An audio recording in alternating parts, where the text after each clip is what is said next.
Mike Tyson didn't raise his voice. He didn't need to. The room was already listening the second he leaned back in his chair, eyes half-lidded, that familiar expression on his face. The one people had learned to fear long before he ever spoke. Someone nearby laughed nervously. Another person shifted, sensing the tension before it had a name.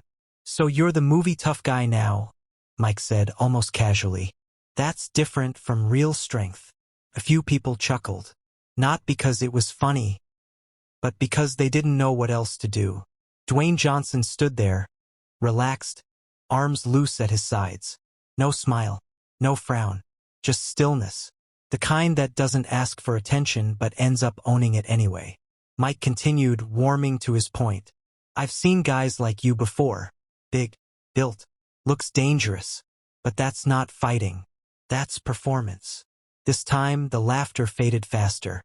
Everyone in the room knew Mike Tyson wasn't speaking hypothetically. He was speaking from a lifetime of violence, discipline, and consequences. When he talked about real strength, people listened. What they didn't notice was what Dwayne didn't do.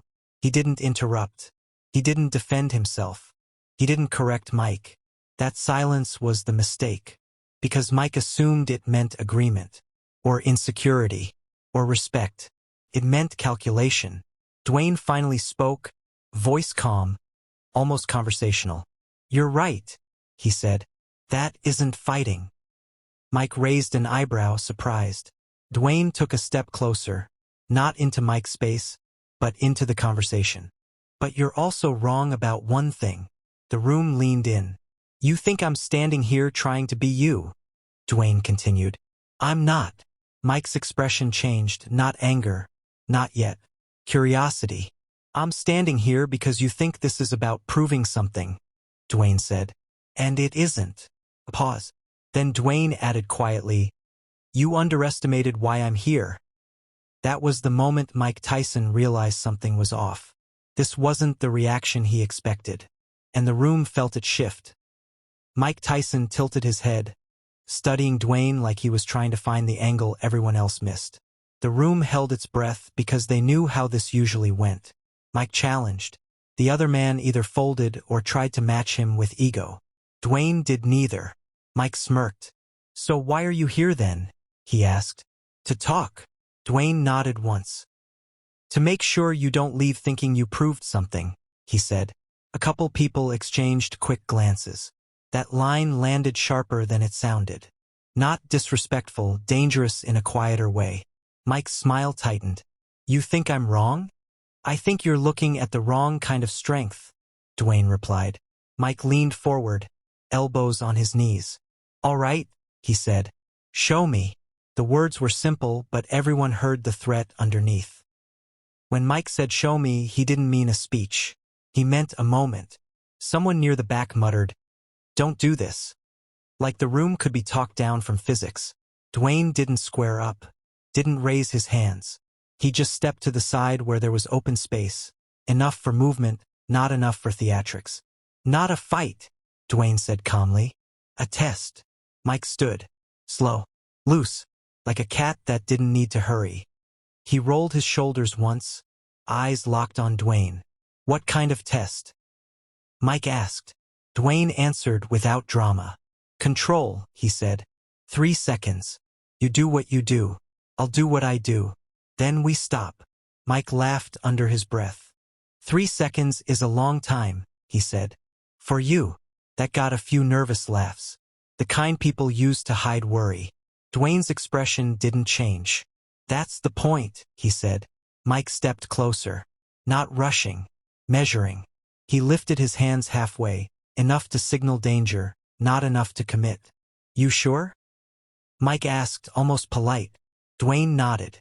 "You're used to people reacting to you," he said. "I'm not here to react." Something flashed behind Mike's eyes.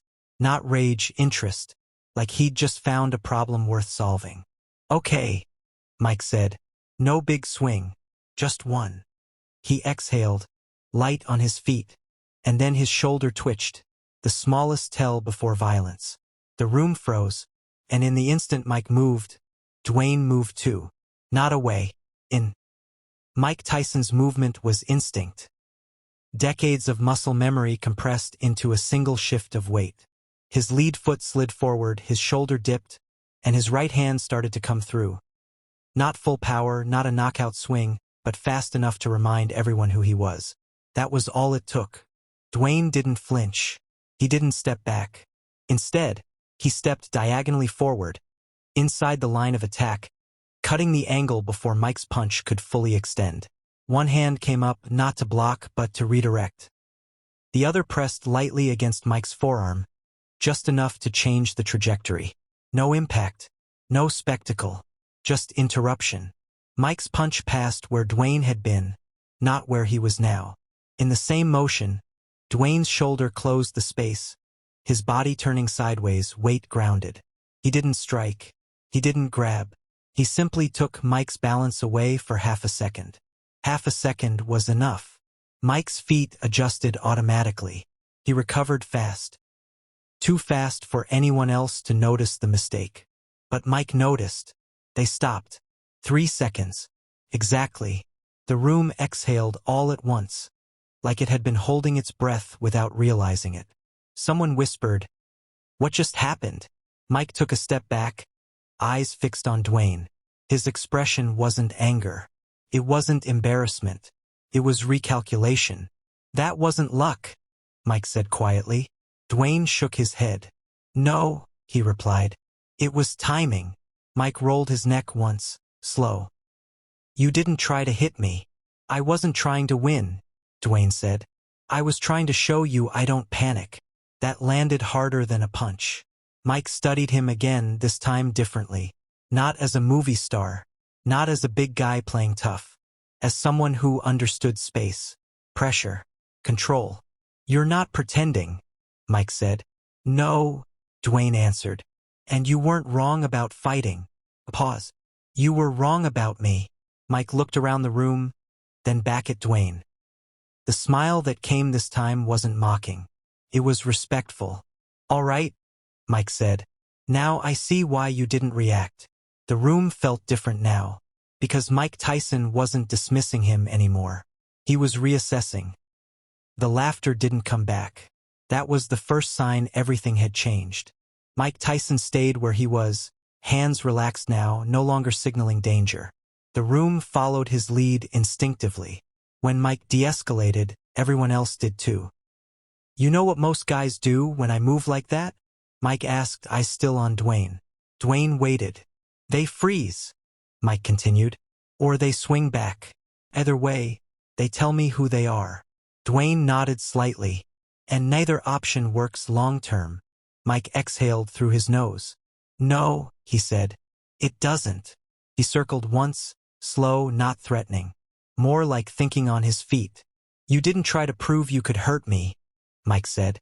"You proved you didn't need to." "That's the difference," Dwayne replied. "Between reacting and choosing." Mike stopped in front of him again. Close enough to feel presence, not close enough to invade. "For a second," Mike said, "I thought you were just being smart." Dwayne raised an eyebrow.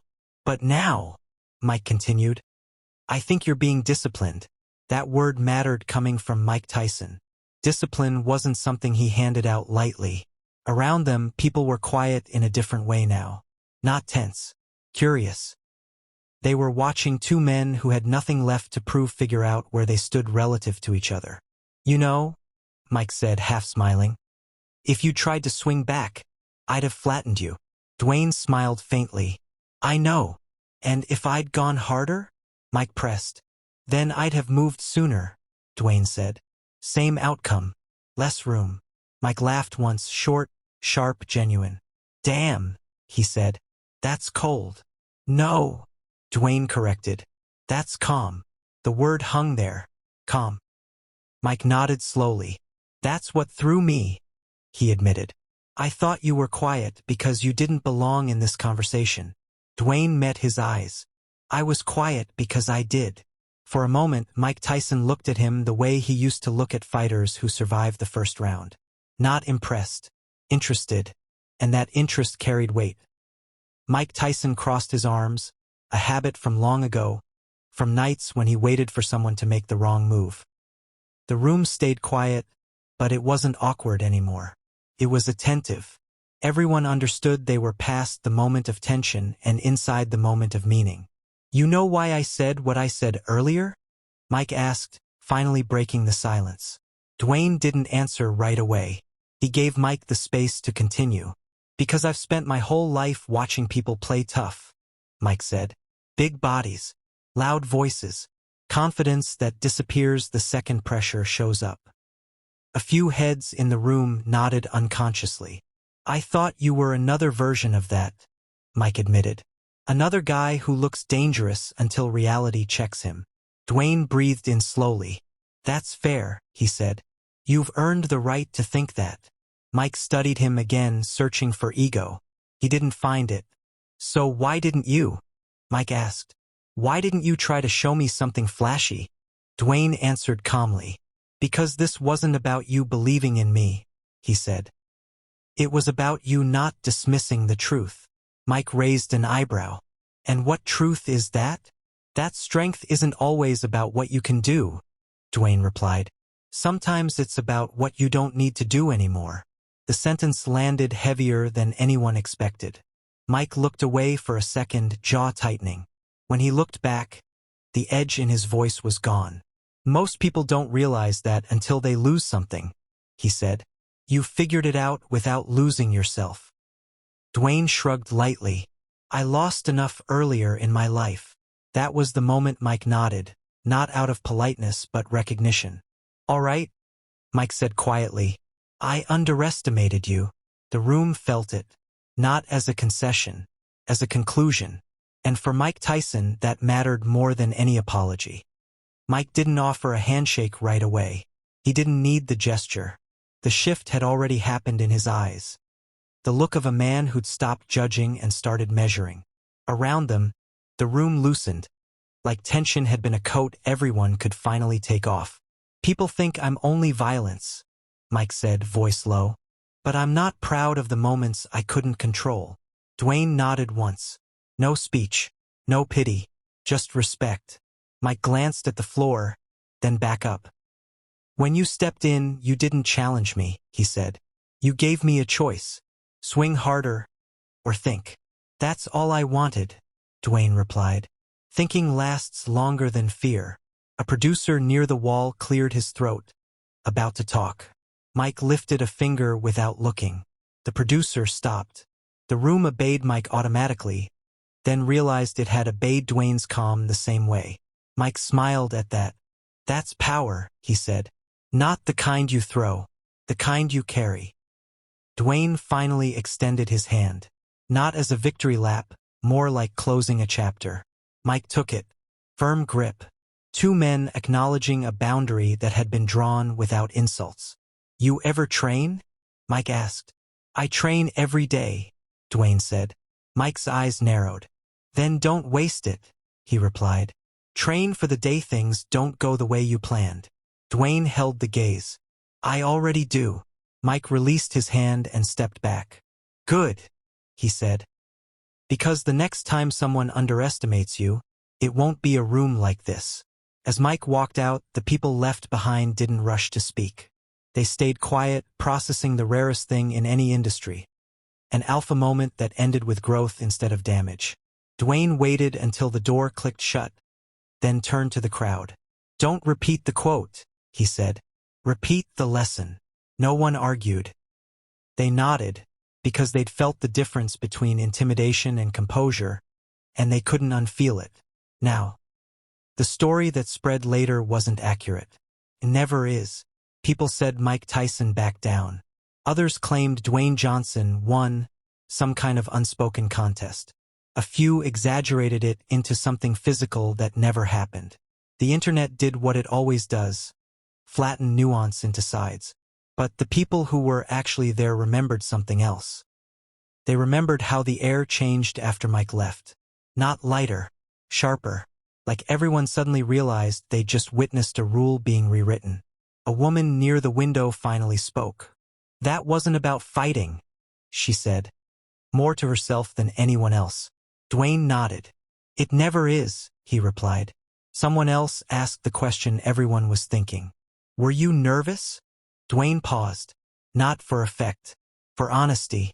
Yes, he said. Because respect matters when it's tested.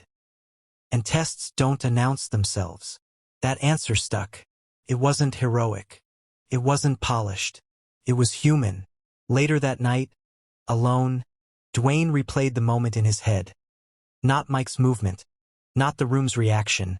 But the split second before it all shifted. The moment where he could have reacted with pride instead of presence. That choice mattered more than anything else. Because reacting would have proven Mike right. Choosing composure proved something else entirely. The next day, texts came in. Friends. Industry people. A few from fighters who understood what had really happened. None of them mentioned dominance. They mentioned restraint. One message stood out. It was short. You didn't flinch. That's rare. Dwayne stared at the screen for a long moment, then put the phone down. That was the real aftermath. Not the story people told, but the one that quietly changed how they looked at him afterward. Mike Tyson had underestimated him. But the reaction that followed didn't correct Mike. Corrected the room. And once that happens, it doesn't go back. The next morning, the clip didn't exist because there was no clip. No phones had been out. No angles to replay. That absence became its own proof.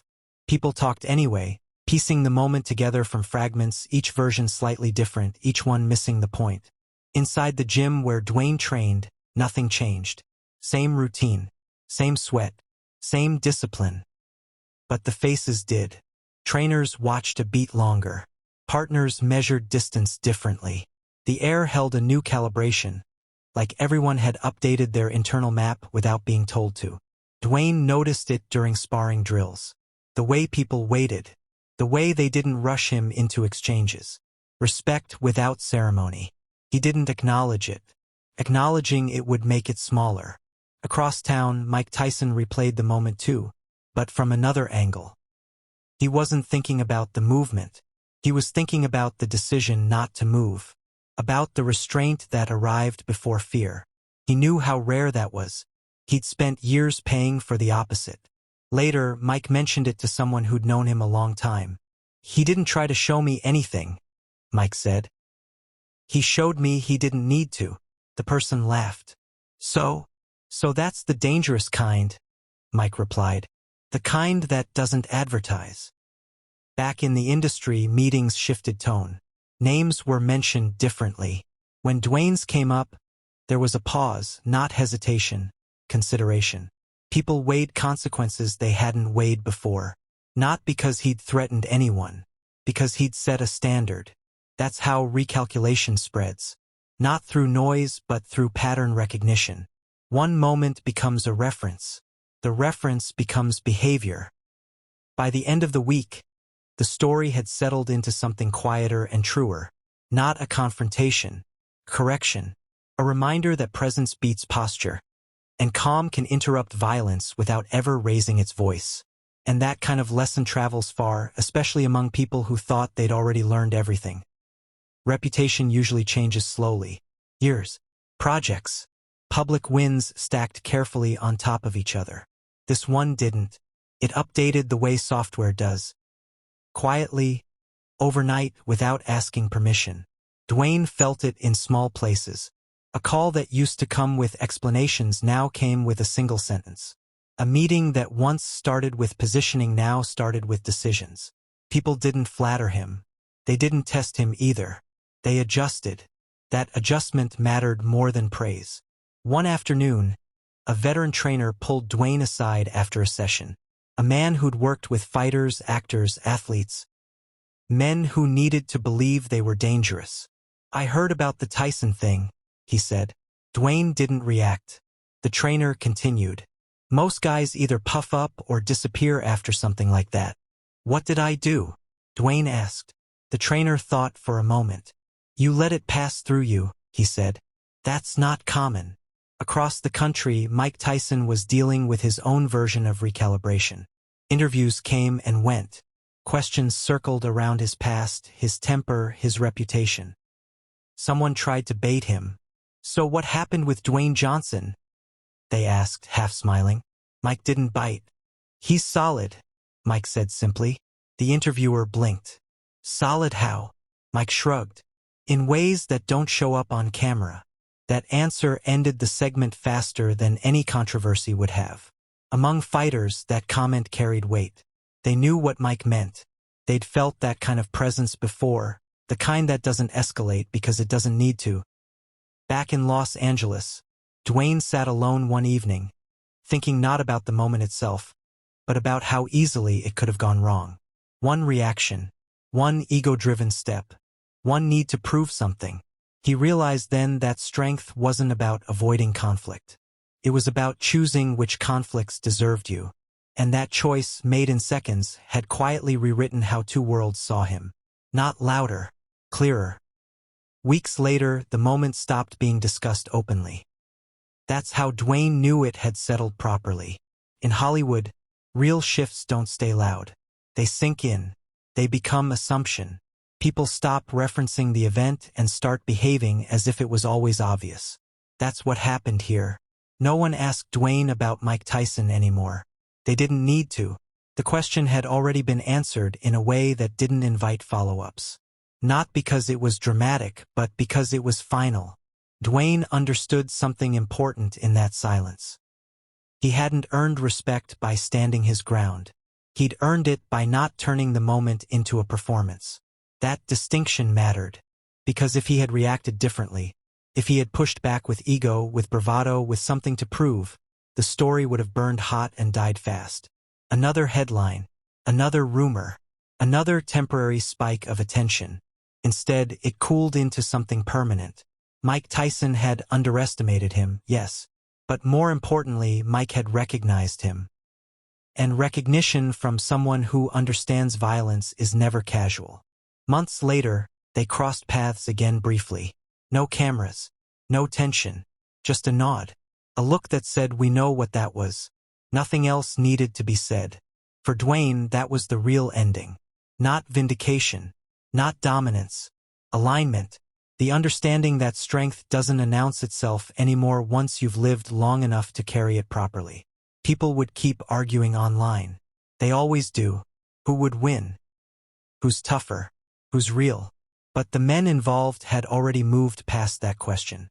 Because the truth had revealed itself quietly, in a room that didn't belong to the internet. And that truth was simple. Mike Tyson underestimated Dwayne Johnson. The reaction wasn't explosive. It was controlled. And control is what lasts when everything else fades. End of story.